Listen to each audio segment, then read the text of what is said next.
This past week has been one of the funnest on my solo container home build by far. I've been dreaming of kicking out windows since I decided to build a container house, and I have the self-emotional regulation skills of a toddler. So the excitement was almost too much for this little body to handle. Surprisingly enough, mostly to me, I didn't stuff up any of the measurements, and I cut out all the sections to the correct sizes for my steel frames and timber windows. Some of the window cutouts went perfectly to plan,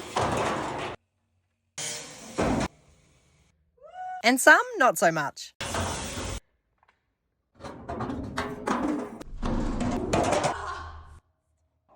Ground floor container cutouts were pretty straightforward. I can drop them onto the deck. And nah, I didn't worry about damaging my deck. My welds could withstand a tea party of giants. And I really got to prove that and keep my welding queen crown when I got to the second story cutout. Plan was to attach the cutouts to a pulley system and lower them down, like I did with this one, which worked perfectly, although I was worried that the cutout would be heavier than me and I'd go shooting up to the sky. But my trusty straps failed me on the second cutout. The container was too sharp and cut them.